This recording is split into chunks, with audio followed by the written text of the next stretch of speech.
Most CEOs and high-level entrepreneurs, they're treating their business as a Ferrari, but their nervous system like a rental. Your foot is to the floor, the strategy's dialed in, but something just isn't quite right. You're grinding gears, you smell the burning rubber, and the growth feels harder than it should be. And there's this low-level resistance, like you're dragging something behind. You know that feeling in your chest. It's 2 o'clock in the morning. Then you hear this whisper. Maybe I'm the weakest link. Maybe I'm the problem. Here's the part that no productivity guru will say out loud. You aren't lacking power. You're driving around with the parking brake on. This isn't just fear. This is called quantum drag. This is unresolved past issues. Guilt, shame, unworthiness, imposter syndrome. This is quantum drag screaming at 100 decibels so you can't hear your intuition. Everybody wants that asymmetric warfare advantage of being able to like see around the corner and predict what's next. But man, if your nervous system is loud and you haven't forgiven yourself yet, you can't hear that voice. Now on paper, I was a special operations officer, explosive ordnance disposal. If you ever seen the movie The Hurt Locker, that was me. People hear that and think I'm like the guy from the movies, the guy without any fear. The IC professional cuts the red wire. I wasn't that guy. Here's the truth that I don't say out loud very often. I felt like an imposter the entire time. I felt like I tricked the selection committee. I was one of 34 officers selected for this special program. And I felt like I cheated. I wasn't scared of the job. I wasn't scared of the 2 minutes or less fears. This was the long-term fear, I called it then. It was the feeling of being an imposter. Going to my Monday morning meeting with guys that worked for the SEAL teams, some of them even were DevGru, SEAL Team 6 guys. And I'm sitting around this table like, what the fuck am I doing here? I scared my team too, my operators. They were smart, they were talented, they were athletic. I mean, they were chess masters with the fitness of SEALs. And these are my guys. And I'm like, they're going to find out that I'm not the real deal. I didn't ask for help because I thought that was weakness. My C Daddy, Hot Rod, was the training officer at DevGru at SEAL Team 6. He would have helped me anytime, but I couldn't ask him for help because like that would expose me as an imposter. I expended 80% of my energy proving that I belonged when I should have just been leading and being myself, but I didn't know how to do any of it. I never gave myself the grace of making mistakes as a very vital part of this mastery process, becoming a master in leadership and special operations warfare. That energy, the energy of hiding, that was 80% of my drag, which only left 20% of me to actually do my job. Same is true for you. If you're hiding this imposter thing, there's only 20% capacity there for you to actually lead your team as they need you to. You can't manifest a better team if your nervous system is screaming, I'm an imposter. And the A players, they smell this. They know it. They won't work for you. Guys, it's not a mindset issue. It's a nervous system frequency problem. It's a biological tax you're paying every single time the imposter program is running. So you want to learn how to turn the brakes off? First, like Parkinson's law, the size of the task expands to the deadline that I give. Muka's law states that fear expands to the size container that I allow.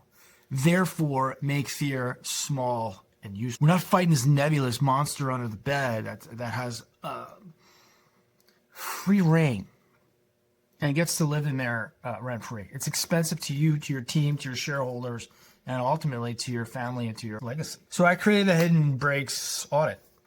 So initially when I started Fear Sherpa, I was having guys admit that they were afraid. It's kind of like saying, yep, I'm a coward. That's not what this is. It's kind of like I failed, but I'm not a failure, right? So the Brakes Audit is my easy way, Chase Hughes style, building the rainbow bridge of like, oh, I'm just driving around with my brakes on. And so with these complex problems, I want to add another dimension to this. You're burning energy that you don't need. So let's drop the shield, the mask, the body armor, and let's get to work on your brakes audit. So let's take a deep breath. What's the number one decision that you are delaying in making? The procrastination frame is the fear highlighter. It is the brakes audit. Where am I going slow? Because I'm being confused. Or maybe the imposter's showing up. It hides in that. Where do you feel this fear, this resistance? Is it in the throat? Do you feel it in your face? Does your heart start to pound? This is you locating the drag. This is where 99% of other leaders don't do this because they're afraid to look under the bed. Not unique to you. We're programmed this way. The ego, it doesn't fight a moral war with us. It will use both things, both sides of the paradox to keep me stuck in these mission impossible moments. So if you're noticing that, congratulations. Awareness The observation of the thing is the first step to changing it. All right, so you got the drag, you got the delay, great. Now I want you to fix your posture. Look up, down, left hand, this is important, on the heart. And just take a deep breath in. Just take a deep breath in and just hum.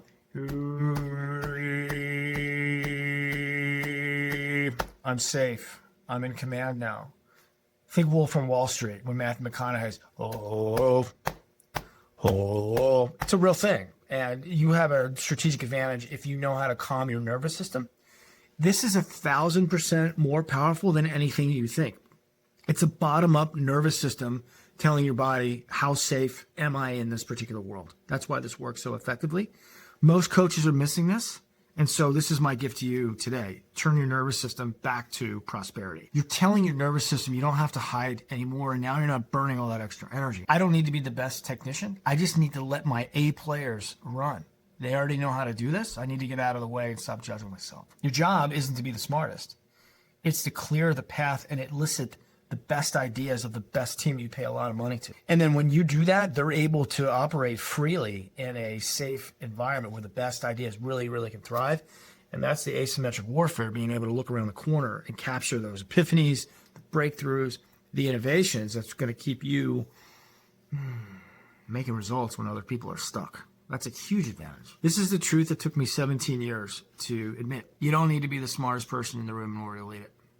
You don't. Just the most aligned. How can I be the most Brian Muka in this meeting?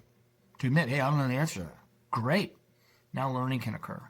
Hey, I don't know how to solve this problem, but I am certain that with our horsepower put together, there's nothing we can't solve together. So let's go to work.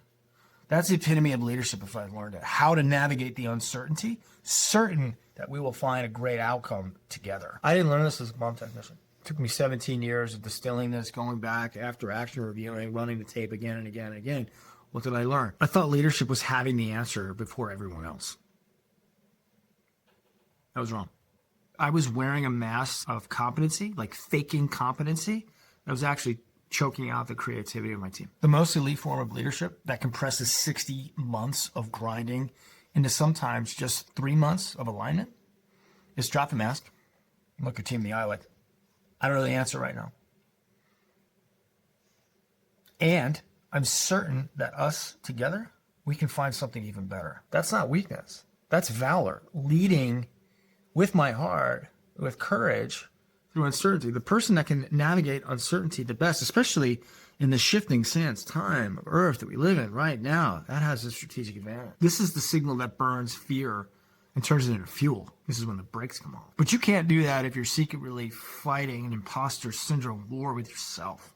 So stop it. So if you're tired of running a second full-time job, of hiding as an imposter, it's time to take the parking brakes off for good so you can really thrive. So download the PDF that I've attached in the description of this.